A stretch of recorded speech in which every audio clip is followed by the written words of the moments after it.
All right, everyone. Steve M3tr1cs here with your boy, DJ Triggs.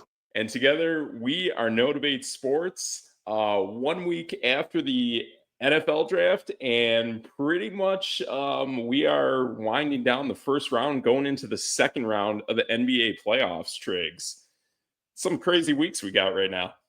Oh my goodness. Yeah, everything's crazy. I mean, people not getting drafted early and people thinking they were too good to be drafted and guys showing up at the draft like 4 rounds late. I don't know. The NBA playoffs are just, they're all over the place, but they're in the same place we thought they would be. So it's Yeah. kind of normal at this point.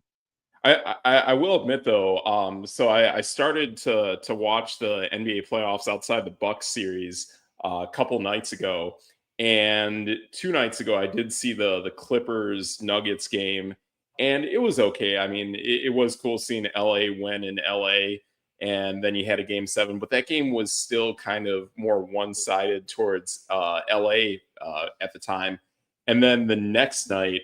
I saw the Warriors Rockets game, and that was a game, man. That game was super cool. Pretty neat to see. I like seeing that Ime Udoka zone style of defense and the style of play that the Rockets got, and it was pretty cool, man. So last night was again more of a lopsided game. This time in the Nuggets' favor. Yeah, there's a little bit of stuff that goes into that game. But man, I gotta admit, I am really excited for the Rockets Warriors game tonight. I thought it was a cool game a couple nights ago, and I think that's the really cool game 7 I'm excited for tonight. Yeah, honestly, it seems so bad, but like all I'm just gonna pull up the brackets here, but let's see.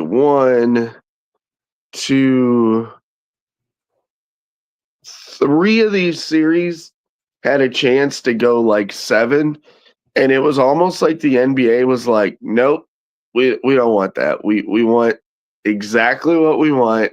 You give it to us.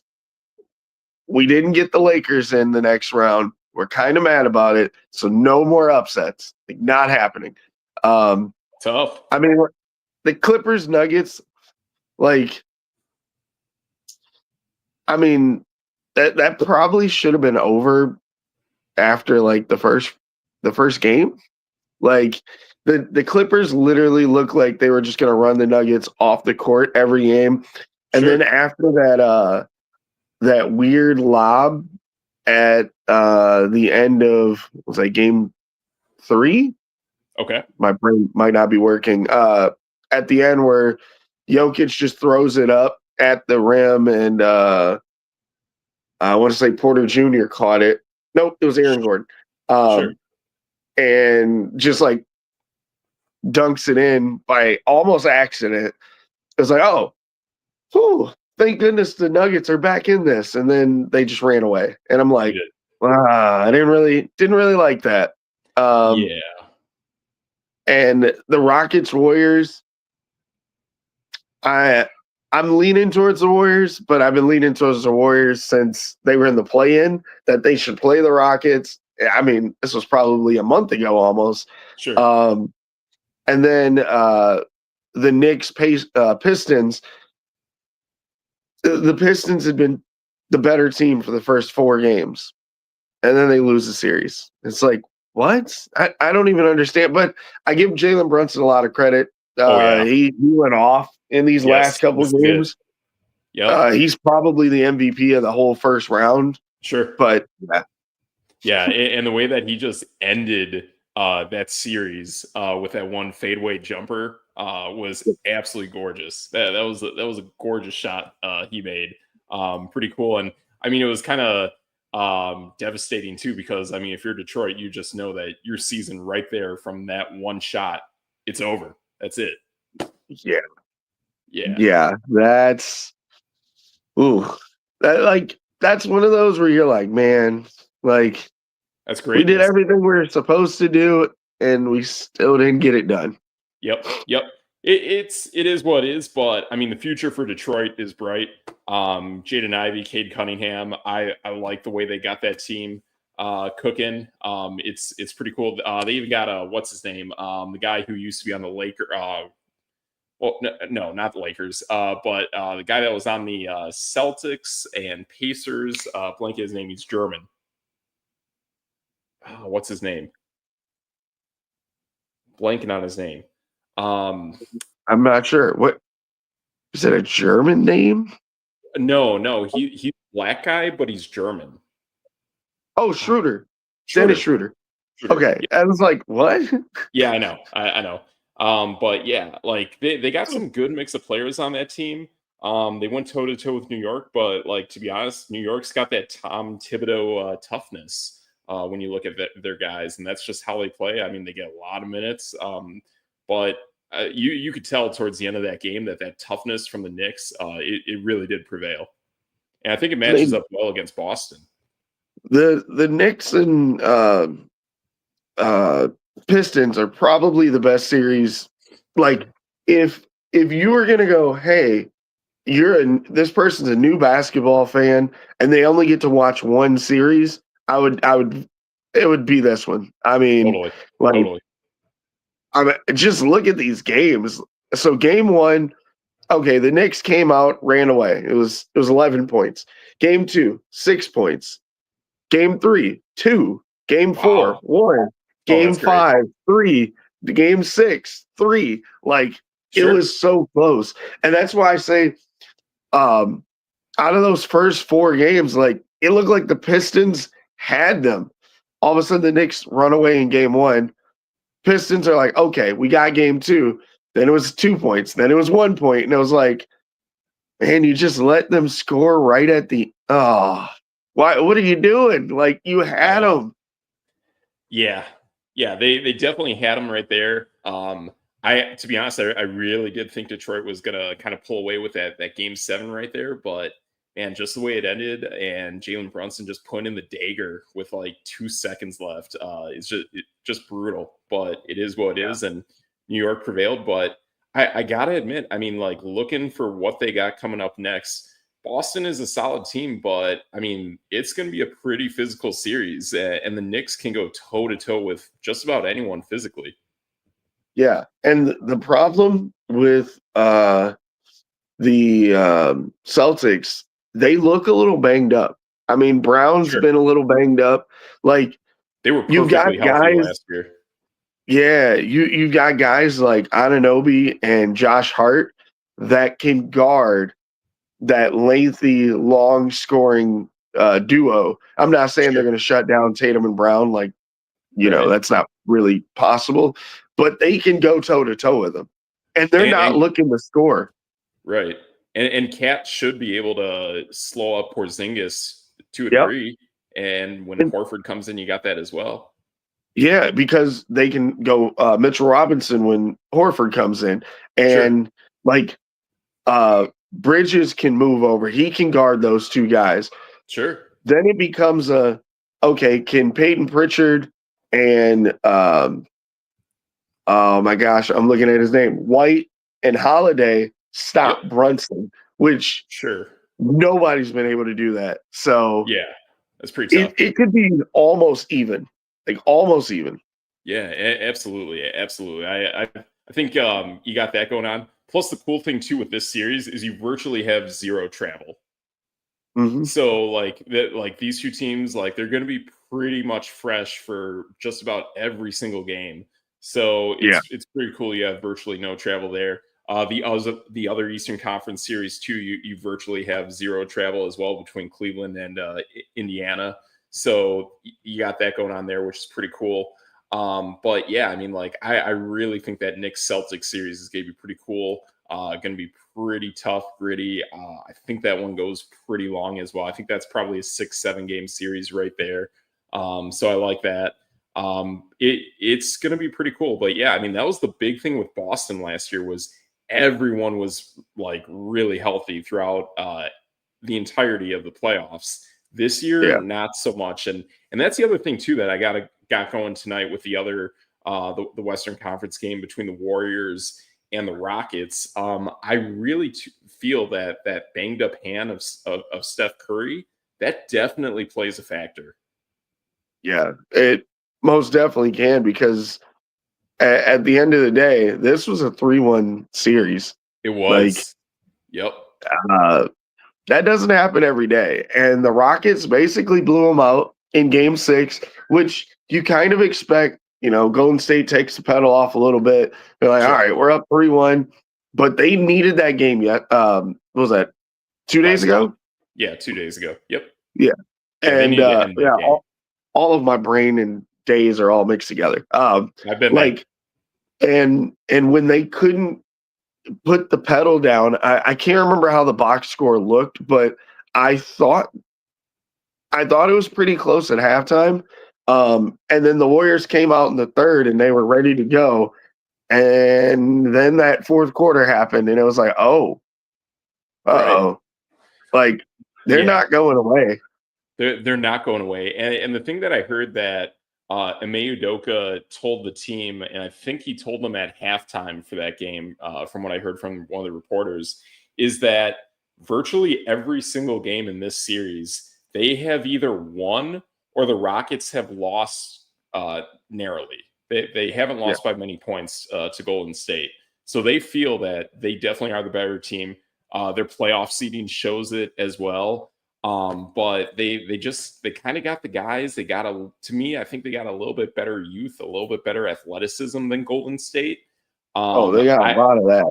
Yeah, they do. They really do. I think they got the guys. I really feel that like Steph Curry is gonna really have to pile it on tonight.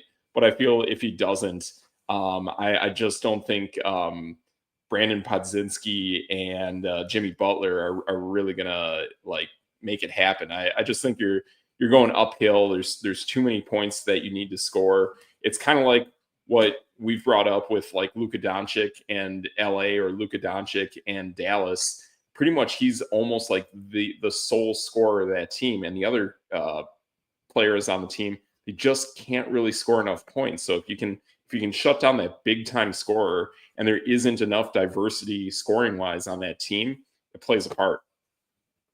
Yeah, I agree. And like, okay, tell me if you had this on your NBA playoff like Bingo board? checklist. Oh, Yeah, okay. your bingo board. Sure. Steven Adams is the third leading scorer on a playoff team that won. Yeah, I didn't have that. No. I mean, I didn't even know the guy was like ready to play anymore. I heard he hasn't played in like 1,000 days or something like that. Oh my gosh, it was a long time. And he had the second best plus minus on the Rockets in game 6. Like, absolutely. What? Yeah.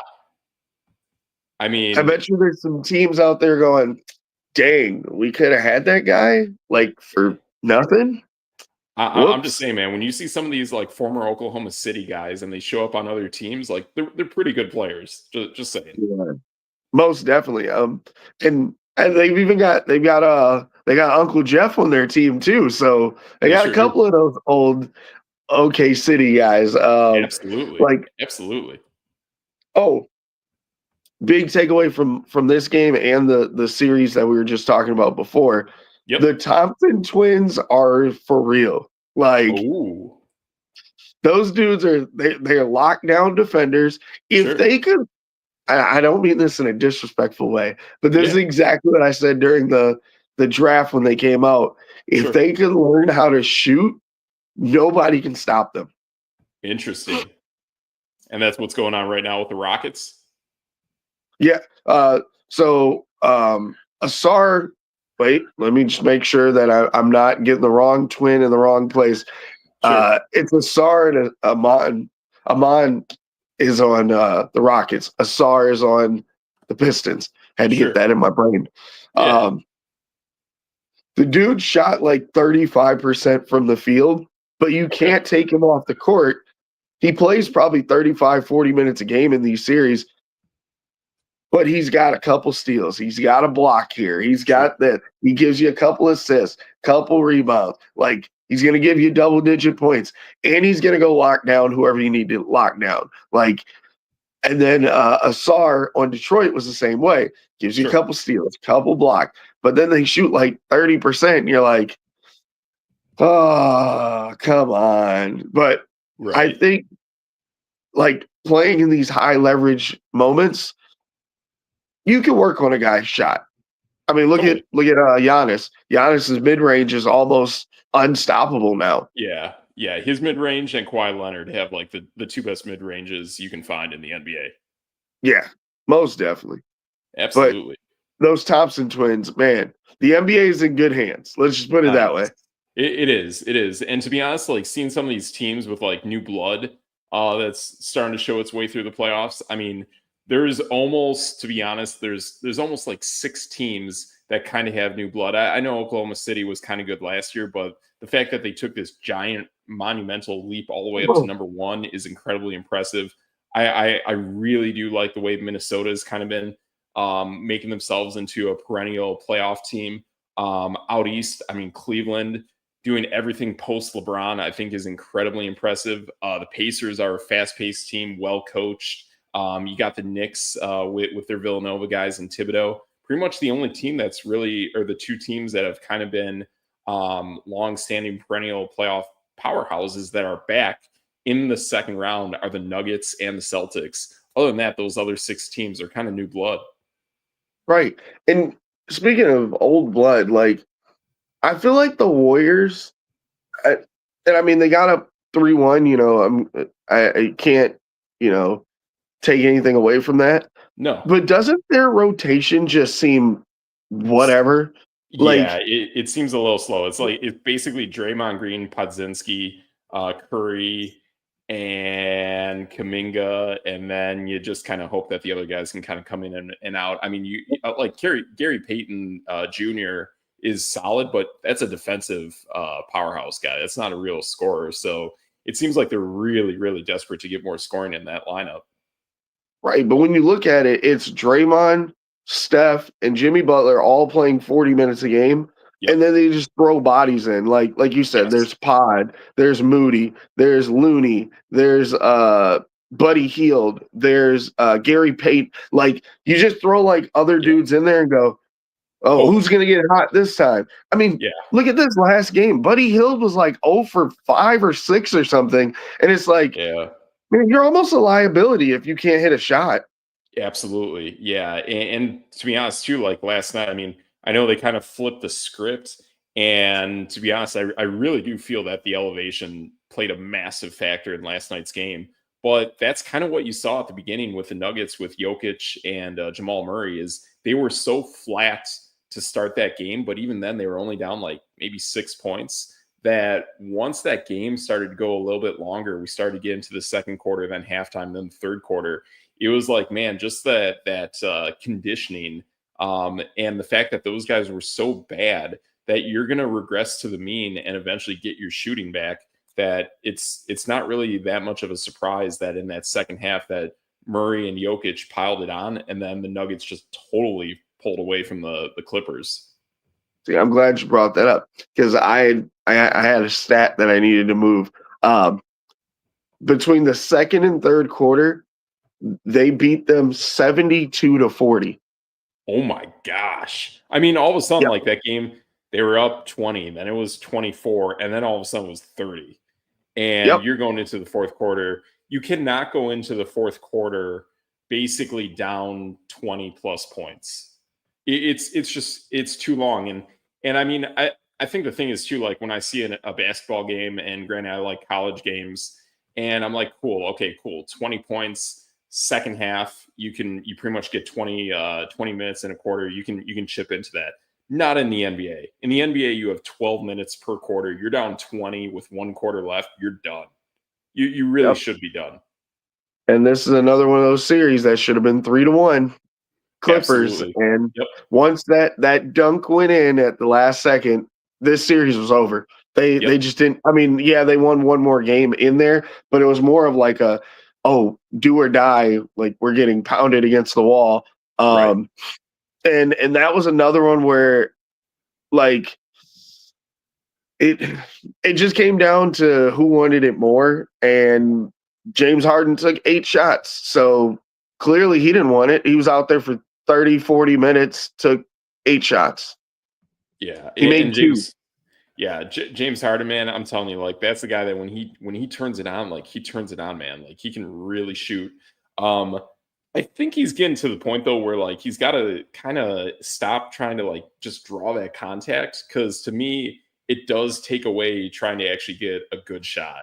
Um, totally going off script, going into another sport. I also caught a little bit of I don't even know the name of the franchise or the city, but for whatever reason, there was English Premier League soccer that was on right Okay. before the Kentucky Derby, and that was a game against Liverpool. So we're talking like massive, like franchise English Premier League, and that game was wrapping up, coming down to like the final 6 minutes of stoppage time, and Liverpool down 2-1.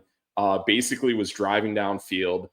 They're basically right around the penalty box and goalkeeper's box and they're about to make like one last like pass to send it to like the middle of the field and then basically just drill a shot.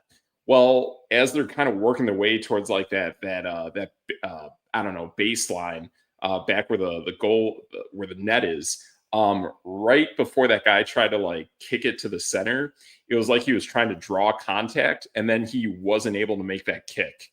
So he tried to draw contact, he didn't make the kick, and he didn't get the foul called. Like if you would have tried to actually make a good play, you might have actually pulled that off.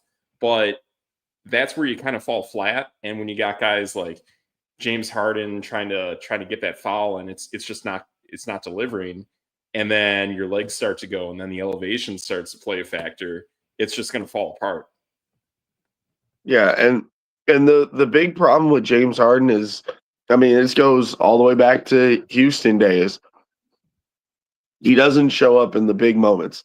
If you just look at the last 5 games of James Harden, he had 7, 28, they won. Yep. 11, they lost. 15, they lost. 20, they won. Like when He he needs to puts get the 20. ball in the basket and not shooting 20, 30% from the field, they win. It's Totally. as easy as that. Just don't put up Exactly. bad shots, force up shots, and just, crawl in a hole. Just be a Right. basketball player. Be yourself. Yep. I don't know what it is. Once that game gets on the line and it's like a big time moment, James Harden goes away.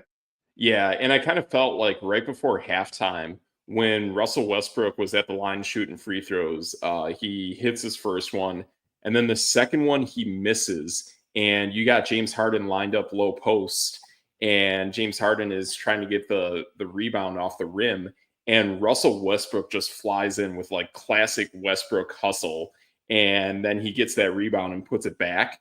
Like Yeah. that's that kind of lack of effort that it just showed in James Harden and to me that was the beginning of basically the legs just going out of the entire Clippers. There were some other hustles, some other second chance plays that the Nuggets were able to deliver. There was even a second chance play that was missed that another guy rebound, put up another shot, missed, and then he rebounded, and then he got the second put back in. All of that factors in, and seeing all of those hustle points matter. And you had Yeah. none of that hustle coming from LA. And once you got into that second half, man, that's when really the elevation can really play a factor, and it showed. It happened. Uh, that's it. I mean, it's like at this point, it's kind of, you just get used to it. You just go, You oh, did, yeah, that's James Harden. There we yeah. go. I mean, And believe it it or not, is, yeah. he plays better defense than he does offense in the playoffs. Weird. That's weird, man. Because he was always the classic guy for like not playing legit defense. Yeah. But yeah, I mean, like they could definitely play defense, and I mean, he's got that. I mean, shoot, if you have the ability to get into people's heads to draw a foul, you should be able to get in their heads to make something happen defensively, which he does. But the fact that he just Yeah. shut down that game and Kawhi Leonard was playing good, there was a beautiful mid-range shot that Kawhi Leonard drilled in that game last night. That was really classic Kawhi. But and like you need your other guys, and like the Clippers got guys. They got stars on that team. I mean, the game I saw 2 nights ago that they won in LA, they won that game definitively. They absolutely could have showed up and done that in this game, but they just didn't have the effort. They should have known that, like, hey, you're coming into Denver on short rest. Your body will not acclimate. You got to come up with a good game plan, and you guys absolutely have to hustle for those second chance points. Because if you don't, it's all going to fall apart, and it's going to fall apart more easier in Denver than it is anywhere else. Yeah. I'm just looking at his career like net rating. That's like your offense and defensive rating. Sure. His net rating has been above 3 only 2 times in his entire time away from OK City. Wow. Yeah. Because that, like, when you first said that, I'm like, oh, it has to be Oklahoma City. But I'm going to guess it's probably once, maybe with Brooklyn when you didn't have too much Kevin Durant. And then I'm going to say maybe once in Houston. You are pretty spot on, sir. Yep. It's no debate. It's no debate. Like, because every other net rating has been so bad. I mean, there was a net rate. Oh my gosh! Like He doesn't have it in LA. No way. In Houston, his offensive rating in one playoff 5-game series, his offensive rating was 91. Holy smokes. That's and insane. His defensive rating. But now think about this. His defensive rating was 112. Weird. That's wild. Yeah. Like his defensive rating is like 110 and plus in most series or in most playoff runs. Sure. And his offensive rating is just nosediving. Like he's got a couple of explosive ones, but believe it or not, and I don't count the Oklahoma City ones because, I mean, his rating was pretty good because he was coming off the bench, blah, blah, blah, right? Yeah. I mean, when he's like the focal point of the guy, the team, yep. This rating, the offensive rating he just had in this series right now is his third all time in his entire career. Sure. Wow. Isn't that crazy? Because this wasn't even a good series. No, it wasn't. It wasn't that great of a series. Yeah, his offensive rating was 114. His defensive rating was 118. Jeez.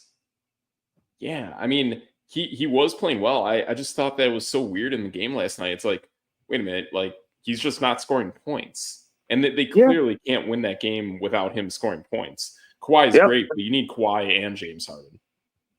And that's the thing. If you're the number 2 option or the number 1B or whatever you want to call him to stroke his ego, it's like your job is to give us 20. Like I just told you earlier, he scores 20, they win. Sure. He doesn't need to give me 59, 60 anymore. Just give me 20, 8 assists. We're good. Yeah. Once he gets into that, man, I gotta, bump somebody and try to get this 3 and the foul, and that it's like, dude, that's not what you need. Just be the facilitator that you are. His assist to turnover ratio is insane. Like, just I don't know. No one's ever talked to this guy, or either someone has talked to him, which I'm going to give coaches credit. They probably have talked to him. Just does not get through. Right. And that's the thing, too, is like they got the guys, they got the coach. Lou Williams, excellent coach, man. Like the LA Clippers, they've been to the postseason very frequently over the last handful of years. And plus, I think one of those years they were in the Western Conference Finals. So it's really showing that like this team is well built together, well managed. I like Steve Ballmer taking the ownership, even the fact too, building their own building and getting out of the home of the LA Lakers is awesome. Like they got good culture. Seeing the game that they played in LA the other night was really cool. I like what they got. The future is pretty cool for this team. I was kind of shocked. I didn't think they were going to be like this in it. I thought they would come up a little bit short on playoffs, but man, they definitely had it. They definitely should have had this series won. It's a bummer to see what happens, but I mean, if you just don't show up, you don't have those second chance points, and you just kind of let your legs go out on you in the game 7 in Denver. That's definitely going to result in a loss. Yeah, and I mean, they were my dark horse because they were so good at the end of the season, and Sure. big disappointment. Yeah. I would say my dark horse that I have to me is in the Eastern Conference. I really like the Knicks, man. I think the Knicks can do some damage to Boston. And then Cleveland or Indiana, I think they can take both those teams. Cleveland might be a little tough, but we'll see how it goes in the finals if that matches up. I get the feeling in the West. I really think that like Oklahoma City is a really bad matchup for Denver. And then I think Oklahoma City is just going to blaze through whoever comes out of this Timberwolves Rockets series. So I Yeah, think it's basically the East against Oklahoma City. I'm hoping we get the Thunder and Timberwolves again. Yes. Yep. Just Yep. because like that'll be fun. You got two Yeah, of the that's a best fun shooting series. guards of the future and of Yes. now, I guess. And you just get to watch them grow a little bit. Totally. Yeah. So that's definitely I'm with you on that. I would really like to see a Western Conference Finals OKC and Minnesota matchup there. So we'll see how that plays out. But yeah, I mean it's a pretty good NBA playoff going on right now. So it's pretty fun to watch. I'm liking it. Also cool thing for next year. I heard that with like TNT kind of dropping out of the NBA side. I did hear Inside the NBA is going to ESPN, so that's kind of cool. Yes, it is. Yeah, Yep. I'm pretty Um, happy for that. I don't know if Ernie Johnson's going. Right. I Um, don't know if he's going, but yeah, I yeah, think I get it. Kenny. Yeah, I think Kenny's going. No Chuck's idea what's up going. with Shaq. Oh, Chuck is going. Good. Yeah, he said they pay his they signed the check, so he's going. They sign the checks. That's it, man. And the other night too, when I caught I think that would have been the Rockets. The Rockets Warriors game. They had Jalen Rose stepping in, and he's solid, man. I hope he becomes part of the crew, and two, I think Shaq is stepping away as well. So I think they got Yeah, two open spots going on for that show.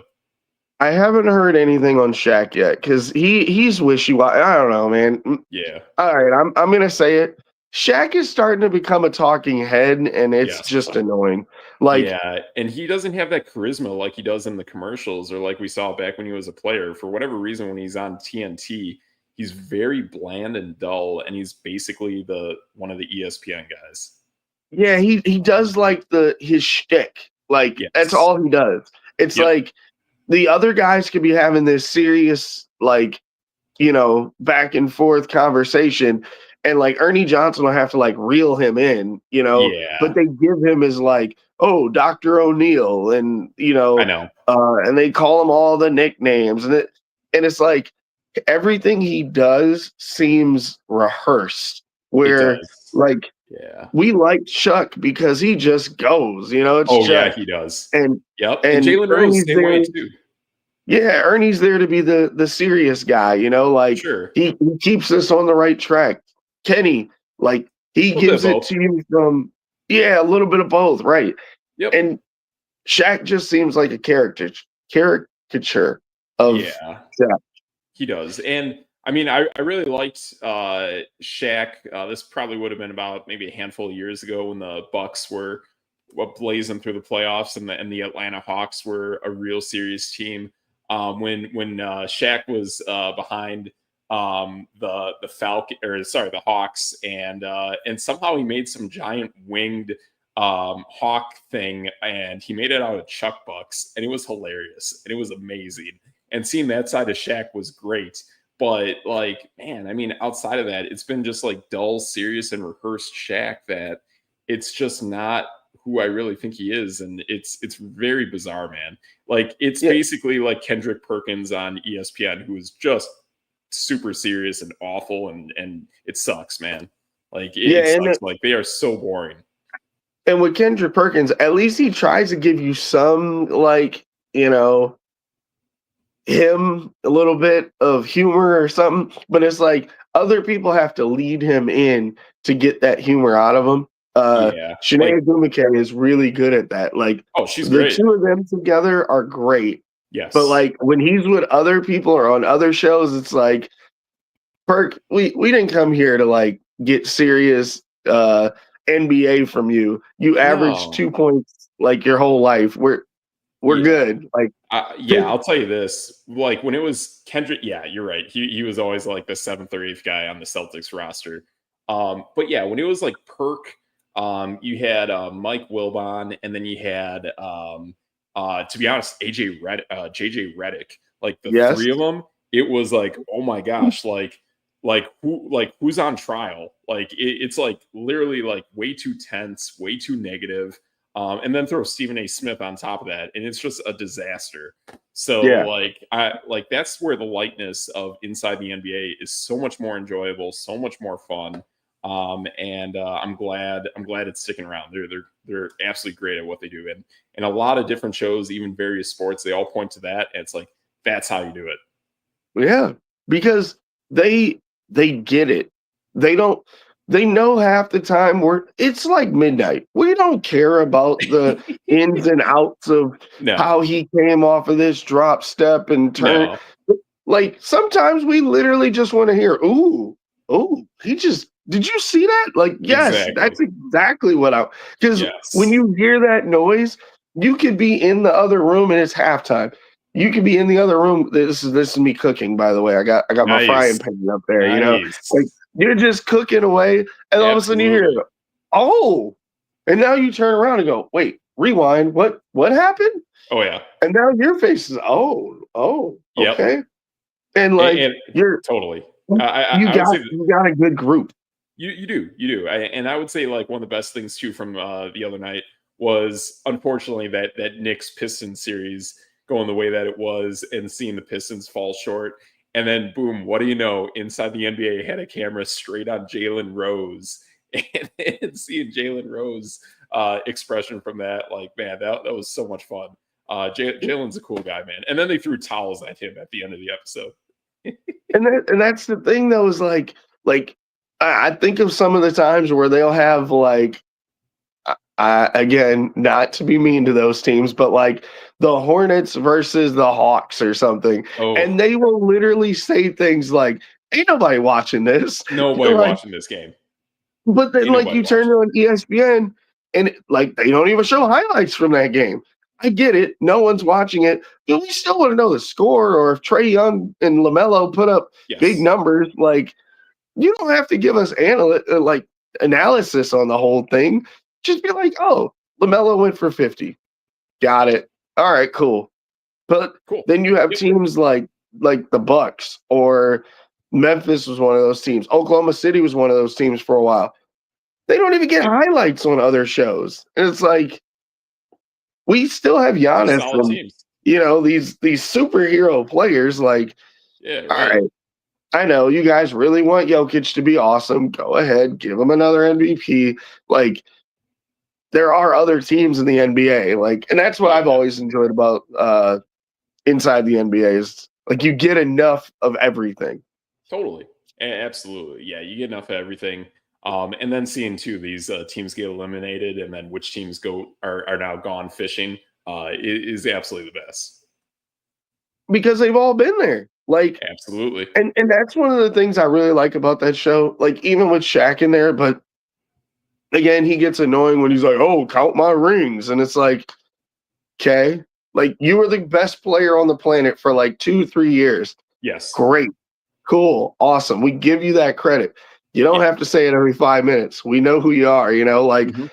Charles Barkley rarely ever talks about how great of a rebounder he was. He was amazing.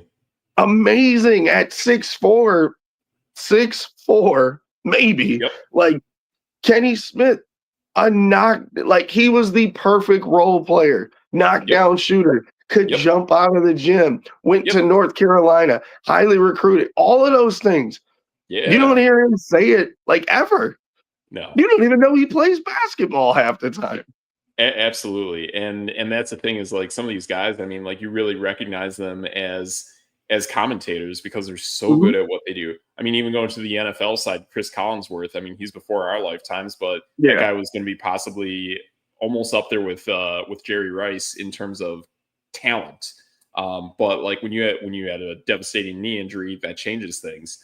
But yeah, that's the thing is like Shaq is so cool. But you and I remember seeing him actually as a player, as a Phoenix Sun, going toe to toe with Michael Jordan and being like, man, this guy is like great and he'll be back. Nope. Michael Jordan put an end to that, and then Chuck was good in the West, but eventually, I mean, he goes to Houston, and then the leg injury, and that's it. Yeah. I mean, to be honest, Chuck might have had the first like big three. If you remember when him and Scotty went to Houston, like Yeah, absolutely. it was weird, but like Right. they were old as dirt. And like it was just another thing to do, you know? Like, Absolutely. but it's to me, and I always go back to saying this is like Charles Chuck said the one thing that literally most players nowadays can't say. He said, "Oh, I think they asked him like, oh, would you have ever joined up with Jordan and blah, blah." He's like, no, he was the best in the world. I wanted to beat that guy. Yeah. Yep. Like, and that was amazing to me because you hear a lot of those old guys talk about that stuff. They're like, no, no, no, no. He used to dog us all the time. We were going to beat him. I mean, Yeah. obviously, it didn't happen after a while, but they gave it a run. Like the Jordan rules made sense because it had to be done. How else Yeah. do you stop him? Absolutely. Yeah. I mean, I give Chuck, Carl Malone, Patrick Ewing, um, what's his name, Robinson, like all those guys, like they all had a lot of tries to really take down Michael Jordan, and it just never happened. Like the guy was just absolutely resilient. With having Scotty, Steve Kerr, like man, that team was loaded, man. No, no game sevens. Jeez, like that's nuts. That is I absolutely know, nuts. Yep. So but not that we want to get on LeBron Jordan debate or Kareem Jordan, wherever you stand on that. yeah, But I know the the NFL draft did happen. I saw the craziest it comparison did. since we're talking about Okay, Jordan. Watch this segue. sure. Cam Ooh, here we go. Ward is the next Jordan Love. I could kind of see something like that. The comparison I heard with him was Steve McNair. Guy's got like a long delivery and he's got a big arm, so I can definitely see the Jordan Love comparisons. But the thing is, Yeah, like, he's not going to sit on the bench. I mean, in terms of like play style, yeah. In terms of like livelihood of what his NFL career and life will be out of the gates, it's not going to be. Excuse me. It's not going to be Jordan Love esque. It's unfortunately going to be more Malik Willis and Will Levis esque, and he's got to prevail and not be like those guys. and it's so funny because Malik Willis was Jordan Love's backup. So Yep. like you're in that mixture of can Cam Ward be a dude, get a contract, come out throwing bombs, be a top 10 quarterback, or does he Malik Willis his way out of the league? Yeah, I that's kind of what I think is going on. And to me, I don't really think I can trust the coaching that's going on with the Titans because you had Brian Callahan there before this happened, and Brian Callahan basically cut the cord off of Malik Willis and then Mm-hmm. went for Will Levis. And to be honest, like pretty much halfway through the season, he said basically Will Levis is trash, and I can't coach this guy. So Yeah. like yeah, that's pretty much what you got going on there. And that does concern me with what's going on there. I don't know what you feel about this, but I almost feel like what's his name? Jackson Dart. I feel like being with the Giants is in almost a better situation than what you have with Cam Ward in Tennessee because Jackson Ooh. Dart, like he's going to a team that doesn't have a lot of expectations. You have a team that basically they know if they don't flip the script by like November, those coaches and GMs are pretty much going to get all terminated. But they got some nice pieces on that team. And I also like the fact that basically Abdul Carter, the best player in the draft, fell to them at 3. Mhm. I didn't see that happening, Well, man. Like literally fell. I mean, I know I was hearing some stuff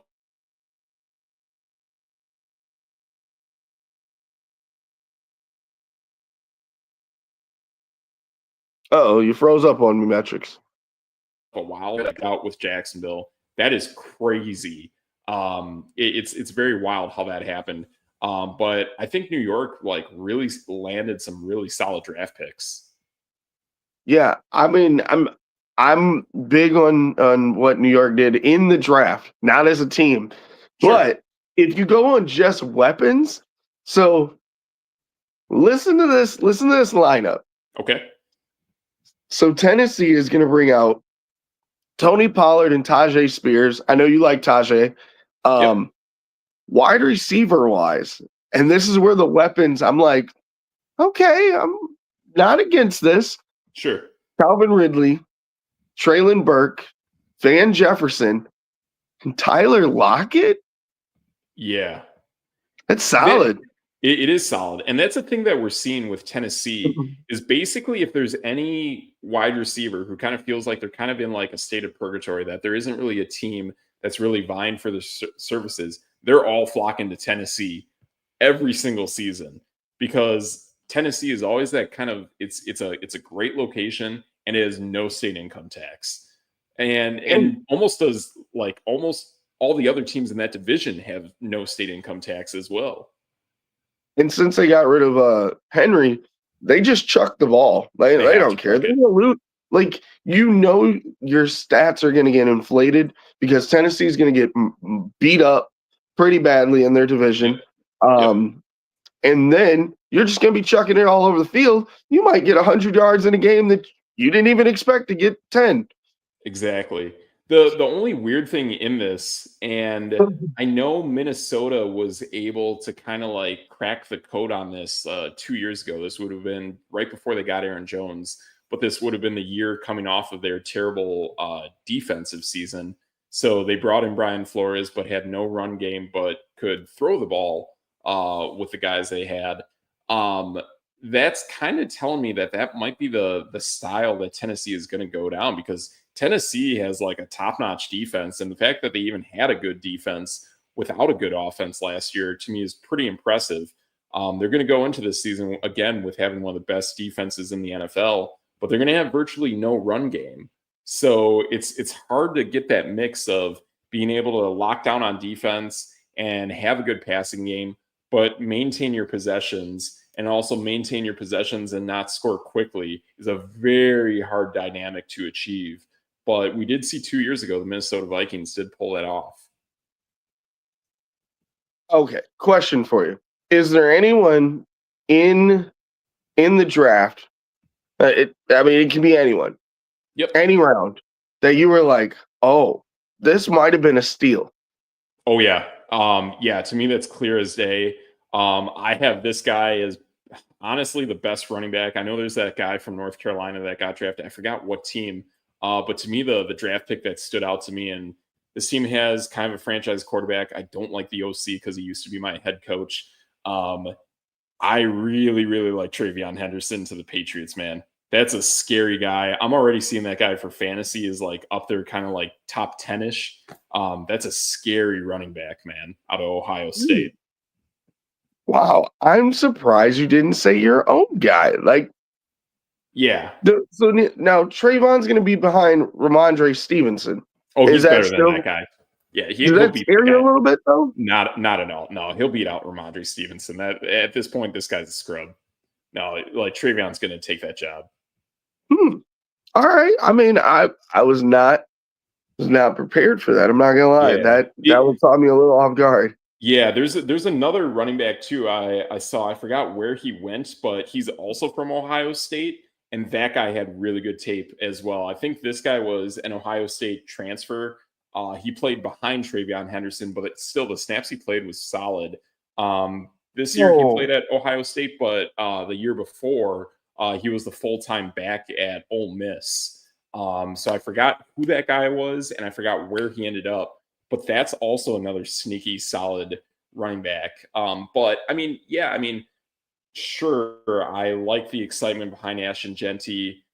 He looks pretty explosive. I would say the main thing I like out of him is that hustle and that commitment to that school, and also doing the explosive runs he did in elevation is pretty impressive.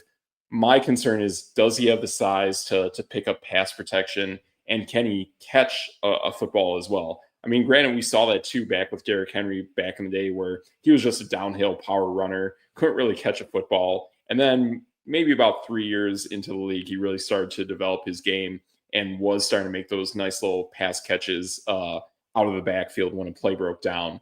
So I'm hoping we get that out of Ashton Genty too. Definitely Josh Jacobs is beautiful at that kind of style. But that's the thing I'm a little concerned about. Funny story here. I heard from my friend, and he's in our fantasy football league, my friend Mark, shout out to Mark, that there was a team that was trying to get Ashton Genty. And you can look at this team's roster right now, and there is clearly a lack at this position to this day. There was a team that wanted to swoop in and take Ashton Genty ahead of us. However, Okay. the trade between the Cleveland Browns and Jacksonville Jaguars screwed that up. So Okay. that team that was trying to negotiate a trade all the way up to 5 was the Chicago Bears. Uh, And they had everything in place. They were ready to go. But when Cleveland saw that they had a better deal from Jacksonville and was getting more compensation, they're like, all right, we're going to move up with Jacksonville and work out that trade instead, because we know we're going to get more. But had that trade not occurred, Cleveland was willing to move back with Chicago, and Ashton Genty would have gone to the Bears. yeah, because Chicago had quite a few picks They did. at one point. I know they moved around a bit, but yeah, I mean, they had 2 second-round picks. They got some depth out of that. Yeah. Trying to see where else they were. They were number 10. Yes. So they had they had a first, 2 seconds, and I think 2 thirds. Let Does that me sound see. right? That might be right. I'm pulling up their draft here. Oh my goodness. They had 3 second-round picks. Okay. They had 3 second-round picks and no third-round picks. Really? Oh Yeah. man, that's So insane. and Maybe I'm this is mixing them where up with a different team. maybe, but I mean, I'm with you on this. Like, I think they really should have gone running back in that second round, especially being way up high at 7, and you But still have more depth beyond that. And I mean, if you're already taking a tight end number 1, the guy out of Michigan, who I really do like, but it's kind of you putting up the white flag that, you know what, there's not too many other good wide receivers here. So let's start looking at other positions. I don't understand how you go tight end and then follow that up with wide receiver, and then you never take a running back until round 7 out of Rutgers. yeah, That um, I don't understand. especially when there was a couple backs up there that everybody liked. Totally. Your They could have boy got that you were Trajan. talking about was Judkins out of Ohio State that went to Cleveland. Yeah. Um, Yes. and Very good player. I mean, just talking about fantasy and thinking about it, that guy's going to be on Cleveland. Jerome Ford he's kind of a nightmare at this point. He wasn't Yeah. very good last He's not year. good. We thought he was going to take up a lot of the space with Nick Chubb, and that didn't He really didn't. work. It never worked. Never. So Judkins might be a guy, Yes. especially if they let their all time number 1 highest quarterback draft in Dylan Gabriel go out there and start playing some ball. Yeah. I'll be I'm honest. I sorry, mean, I had yeah, to. you had to. I mean, there was Dylan Gabriel, and then they followed up with another not so hot quarterback pick. I gotta admit, I mean, like when I saw those quarterbacks getting picked kind of early, to me, Dylan Gabriel was the one that I saw that I was like, oh, this guy, This guy to me just reminded me straight up of like Tua Tagovailoa playing at Alabama. Everything, every throw he made in Oregon was basically a good looking throw. It was to a wide open player, very few Yep. progressions. You're in a great system. You have probably the top, to be honest, at this point, you probably have top 2 recruiting in the nation. It's them and Ohio State are recruiting the 2 best players in the nation now for college football. It just seemed like he had everything going for him, that it just brought up too many memories of Tua and Bryce Young. And it's like, I don't think this guy is all that great. And to be honest, the only reason why we're really seeing him play in Oregon is because there's no Bo Nix. There's no way this guy is anywhere close to the talent level of Bo Nix. And he was a transfer out of UCF. So, like, I mean, he went to UCF. Then he was at Oklahoma. He played 6 years of college football. Yeah, so I'm a like little concerned with that. he's 24 years old. Going to be 25 this season. Like, and I'm not saying that's old by any means, but like you said, his numbers didn't really change.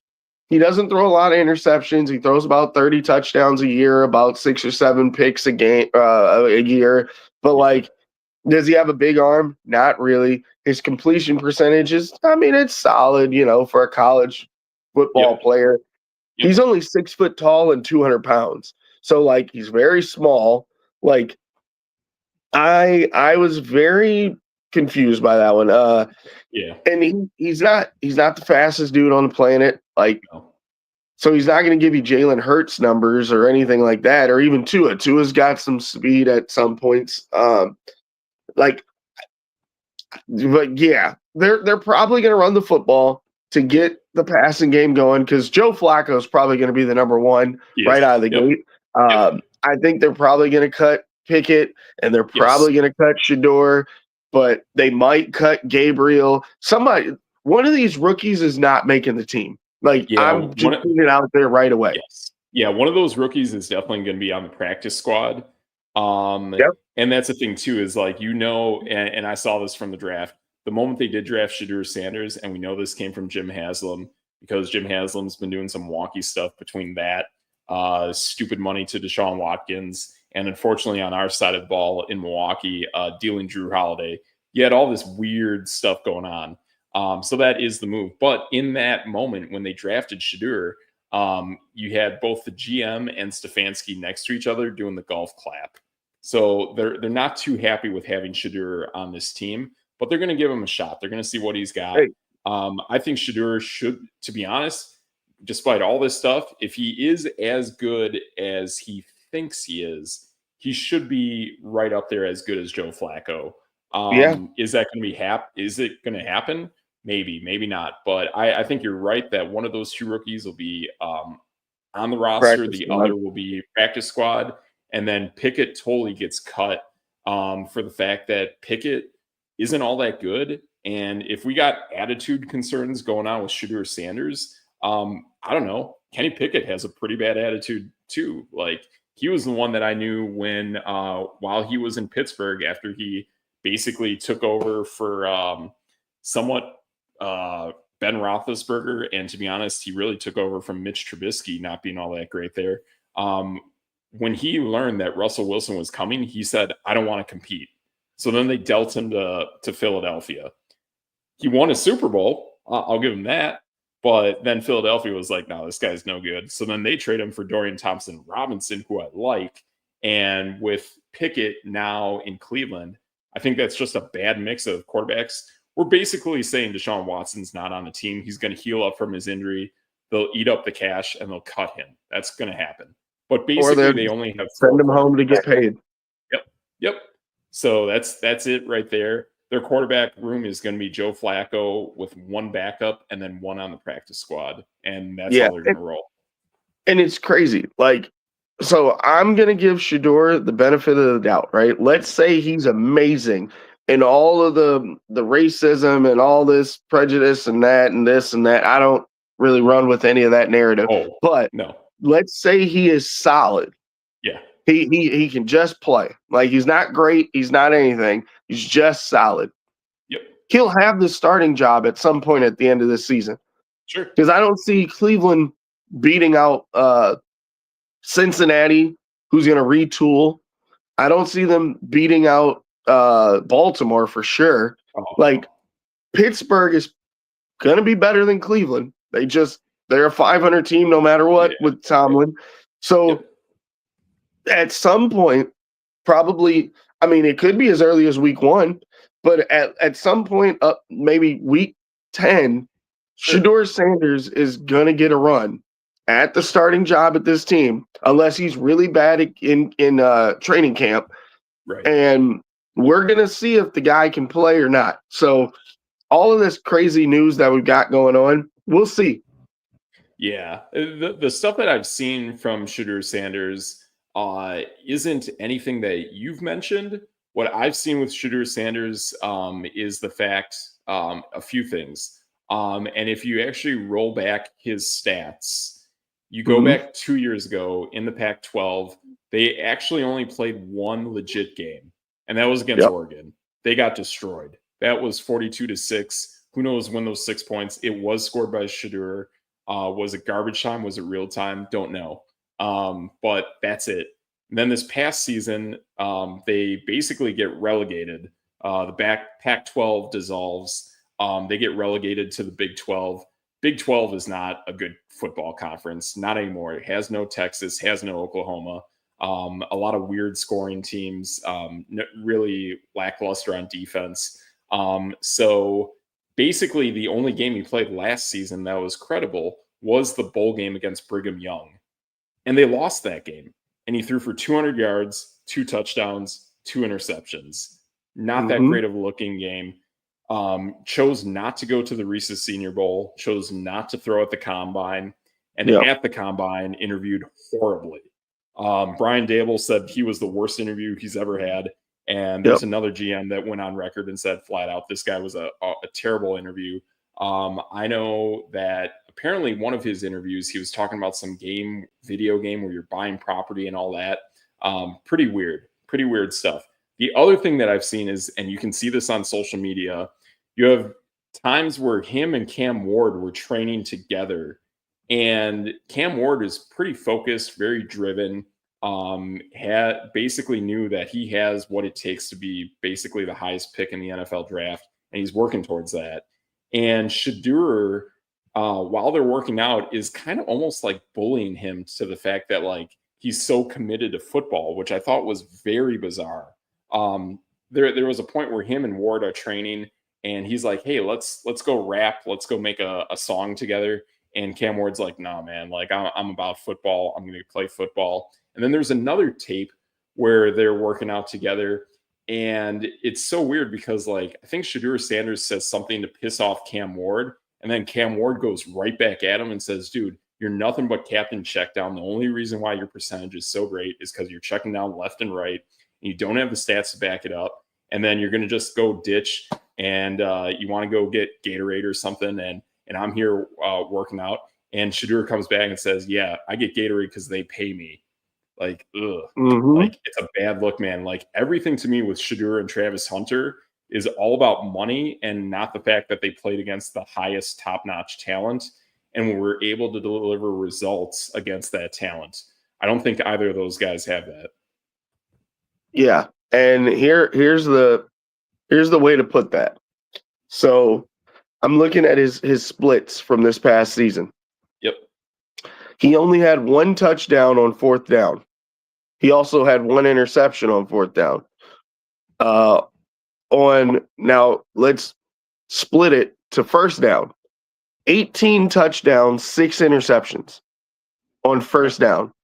Like he literally got half of his touchdowns on 1st down, which tells me it was either a big, throw down the field or a dink and dunk, and Travis Hunter took it to the house. Like, you're not completing very many passes. Your percentage is high on 1st down. His percentage is between like 80 and 90%. And then when you go down the line, his percentage is just like spike into the ground, Yeah, you don't and want to see you that. get more interceptions. And it's one of those things where you just sitting there going, okay, so when does he throw it down the field? What does he do when he's in trouble? Yep. A lot of his touchdowns, goal to go, right? Sure. Fourth down, he never completed a pass. Yikes. On first down, he was 12 of 13, 7 touchdowns. Great. Sure. 92%. Second down, 57%. Third down, 40%. Fourth That's the down, money down. 0. Yeah, that's a pretty sharp spike. And then when you go with his like regular numbers or just any down anywhere, first down, he got his most yards, his most touchdowns. Then it drops. Then it dropped. Fourth down, 100 yards, 1 touchdown. And first down, it's 1,513. Like, yeah, it's one of those things where you. And then here's the biggest one that caught my attention. Sure. When they're winning by 15 or more, he has thrown the most passes, passing attempts, 289, which he only threw 470. So we're talking more than half of his passes are when they're up by 15. Yeah, that's garbage time. Yeah, up by 15. He's got 74%, 23 touchdowns, and 8 interceptions. By far his most of any margin of victory. So it's like you're winning by 15 and now you're running up your stats. We knew what you were doing originally. And that's one of those things where, and I've heard the narrative, all these narratives that I brought up. I've seen it all on social media. And you see it on the 4-letter network and all that. It's like you said, he's a check down quarterback. His name got him drafted. It's not his numbers. You're running up scores and running up your stats.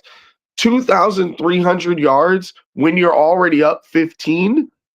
23 touchdowns when you're up 15. Yeah, and I know it doesn't pan out. There's going to be people that say the things of, oh, well, you got to keep your foot down. It's college football. They always run up the score. It's like, not like that, though. Yeah. That's ridiculous. And at the end of the day, too, is like he never played. Well, he did play in a really good conference 2 years ago. I'll give him that. But his schedule in that really good conference was bad. And then that conference dissolved. And then he wasn't in what that conference dissolved into or the other really good conference in that part of the nation that he kind of played before he went to Colorado in the SEC. So like 0 SEC competition and 0 Big Ten competition after 2 years ago. And still it just didn't look good. And kind of like what you said, I mean, if I kind of bring it back to a player that kind of did the opposite, that reminds me of, I know that was kind of somewhat of a criticism about like Aaron Rodgers in the fourth quarter, but like that was the thing is like he delivered early in the games and earlier in the quarters that he didn't have to go all out in the fourth quarters in close games. Well, that tells you that you're really dominant early in the game. The fact that you're up 15 and then you're cranking your numbers up just doesn't make sense. And that's the thing too, where like you're playing against lesser college talents. And to be honest, already college football, even at its highest point, when you're looking at Big Ten and SEC competition, even at that point, those teams are still like, to be honest, like if we put this in baseball terms, they're like AA minor league baseball, right? When it comes to like who is in the minor leagues of the NFL, well, that's what you see in the preseason. The guys who are like trying to make the team, playing in the preseason, playing all out. Some of these guys that you see in the UFL right now, that's actual minor league football. College is even a step down below that at any level. So that's kind of the thing you got going on is you're really, really banking on a lot of hope and a lot of development when it comes to the NFL draft. So yeah, it's the fact that you even have these questions on how you're actually playing the game and then who you're playing against. that brings up a lot of red flags on Shedeur Sanders. I mean, I watched him in some games. I liked what I saw, but really seeing the whole story, seeing who he played against, how he played against, that brings up way more red flags than I thought. And sure enough, every general manager, because we know this pick wasn't a GM pick, every general manager in the NFL agreed with that. Yeah. His differentials when winning and any other time is remarkably different than like some of the other quarterbacks that I've been pulling up and looking through, and it's like you can't just make that stuff up. It's No, pretty insane. it is. It is. So yeah, that's kind of what you got going there. Also, like even though it's not official, you can basically bank, sign, and deliver that when it comes to the Pittsburgh Steelers, they got their guy. I kind of like the one from Ohio State. He's okay. I watched a little bit of his interview stuff on. I think they got this show called like "Hey Rookie, Welcome to the NFL, and they followed that Will Howard fairly frequently through that series. And I don't know, he seems like an okay guy, kind of makes okay throws, kind of hypes up more of the process than what it really is. And to me, this is really a guy who's going to be a backup, who's really going to have to fight his way to get playing time over the life of his career. You can really bank, sign, and deliver that really the quarterback for Pittsburgh going into the season will be Aaron Rodgers. That's 100%. What I have heard is that you won't get any signing before OTAs or before like the optional team activities, and this kind of happened with the training camp with the Jets. Is basically he doesn't want to keep doing that kind of regimen, and we saw this with Brett Favre as well. And that's probably where he learned it from. Is that he doesn't want to keep doing these optional team activities when it's already takes a lot to ramp up to go into the season. And then, to be honest, you're playing like a 20-week schedule in the NFL season. So he wants to kind of minimize those reps that you're taking before the season starts. So without him like legally being on the books and Pittsburgh having to, hey, is he going to show up kind of thing, without having that kind of dance between the franchise and the player, the Steelers are going to sign Aaron Rodgers after OTAs. They're going to go into OTAs as if Will Howard is the quarterback, but after that, that's how it's going to happen. Which totally makes sense. By the way, I heard he was throwing with DK Metcalf at one point. Yeah, he was. Yep. And so he's probably getting his reps in. Totally. What people don't understand about Aaron Rodgers, and I mean this is coming from a Packer fan, he's very private. Oh yeah. He gets on, Pat McAfee, and he says, "Yeah, I'm going to this retreat, blah blah blah blah blah." You got to find him. Like, go find him. Right? Yeah. Good luck. He, as much as he's, California cool, he doesn't tell you anything about himself. Yeah, we know because people dug around that he's not really big on his family. But then he came out and was like, "Who's telling you guys that?" Like, and then, he's had a couple high profile dating things. Well, guess what? He's a 4-time MVP. You got to date him. He's dating in his league, like Danica was, the star and sure. big time, women's, rights for NASCAR. And then it broke up. And guess what? You've never heard another thing about Danica Patrick. What's the young lady, the actress that he dated? Don't even know anymore because D-list actor.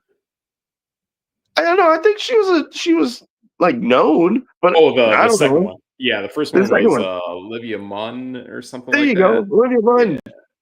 Yeah. And it's like, okay, cool. Guess what? People break up. It happens. Like, well, I do have my own tinfoil hat theory on all this, but that's for another time. But like, we know he's brilliant because Jeopardy wanted him. Yeah, they did. We know he knows the game better than most people could ever imagine. Yep. And he's pretty good at it. Yep. Yeah. There's And so much about Aaron Rodgers that just bugs me because people just like you just said, we get tinfoil hats on, and like, yeah. but no one knows anything about this guy. Well, my tinfoil hat does have a first person source, Ooh. but that's for another day. Yeah, that's for off the airways for another time. But yeah, I do have a first person source on this, and then it's weird because outside of that guy, I heard this theory 10 years ago from someone else I worked with. So it's kind of weird, kind of weird Um, how they both came onto this. but But but the thing is too, look like at you are right, he is very, very smart. He went to Cal Berkeley. Two other guys we know that have gone to Cal Berkeley who have had massive success in the NFL. One is Marshawn Lynch. He had his stuff, but very, very smart guy from what everyone says, and you can see it. And then the other one, Jared Goff. Jared Goff is mhm. also Cal Berkeley. All three of these guys, they're all incredibly smart. It's a hard And look at college to this. get into. Look at Pittsburgh's depth. Pittsburgh has known this the entire time. Guess what Aaron Rodgers wanted when he was in New York, when he was picking teams before? He said, "Don't say anything." I'm pretty sure he got on Pat McAfee and he said, "I don't know how you guys got this info, but my circle of people wouldn't say anything." Sure. And like he won't. And one of the things I love about Aaron Rodgers interviews is like he won't tell you you're wrong and he won't tell you you're right. But then later on he'll be like, that never came from me, so you guys just ran with it. Like, Sure. look at Pittsburgh's depth. Mason Rudolph, been there, done that. They don't want him as number. He's number one on the No. depth chart right now. Yeah, he'll Will become three. Howard, meh. Yeah, Will Howard's not Skylar, great, man. Skylar Thompson, Oh, he's wow. Yeah, wasn't yeah, he Tua's backup for a he hot minute? was. He was. And it's like Yeah, he played, I think he even went to like the Jets or something.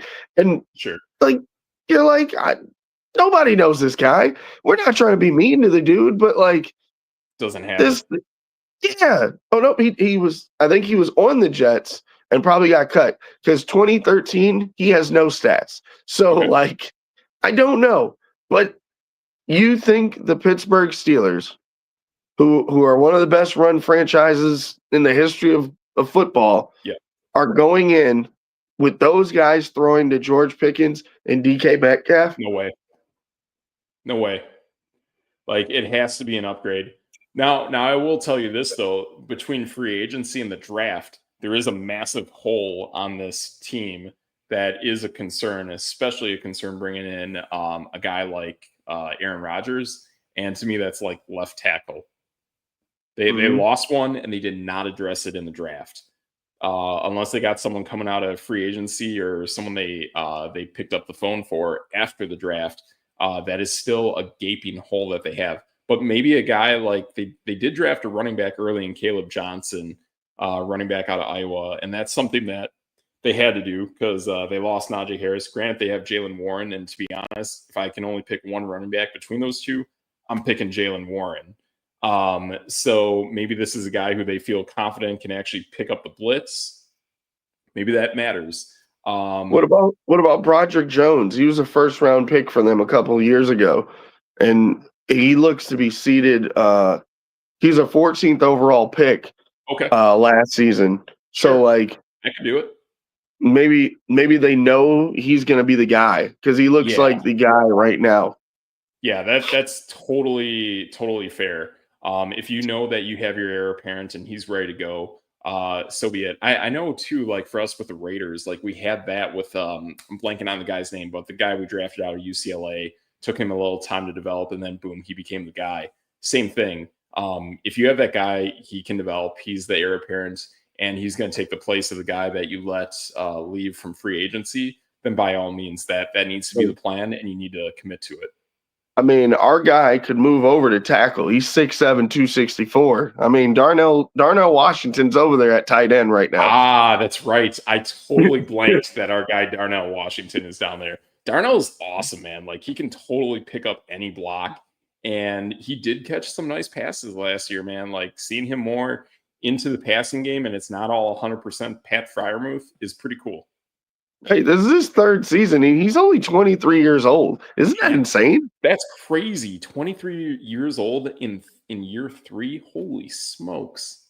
He's about to turn 24 in August, but like that's nuts. That's crazy, man. Man, that's I think I heard too something with the draft like Cam Ward just turned 20. I think he was like 19 coming into the draft. Something like Wow. that. I remember hearing too that apparently like Randall Cobb was like super young, Hmm. but that was back in the day. I mean, yeah, Randall Cobb is way, way back in the day. I mean, Yeah, that's debate right there. that's a debate right there. But yeah, I mean, I remember people saying like there was great value in Cobb's age when he came out of Kentucky. But that's cool. Cam Ward is 22. Oh, 22. Then it's got to be someone else then. There was somebody Yeah. else I heard that was like 19 that became 20. Maybe it's Abdul Carter or yeah, it might be Abdul Carter. No way. Yeah. But I don't know. So, somebody Is like that that where we made the wrap news, it but up it's right cool. there? I think that's where we're wrapping up, man. That is totally debate. But hey, great show. Thanks to all our listeners. Got you guys on the YouTube, Twitter, and Facebook streams. Great stuff there. Definitely big thanks for sticking with us in this show. Definitely appreciative for your time. Want to give kind of a heads up going forward. I think next week we're gonna take some time off. I got some nice, good PTOs, so that's got some Ooh, good stuff going on. that's But then debate right there. that's debate right there, and that's absolute debate. However, 2 weeks from now, we might change up our time a little bit, but we're definitely still looking at the Sunday time slot. So we'll keep the posts going on Twitter, keep you guys in the loop. But that's definitely kind of what we'll take care of going forward. We might be at a different time other than 10 in the morning Central, so we'll keep you guys up to date. Nice. Cool. Very solid. Hey, good stuff, man. Good stuff. So with that, I got some debate going on here. My computer is being a little grumpy. Frisky. Yeah, it's being a little frisky. That's definitely debate. But hey, I'm Steve M3tr1cs. That's your boy, DJ Triggs. and that's no debate.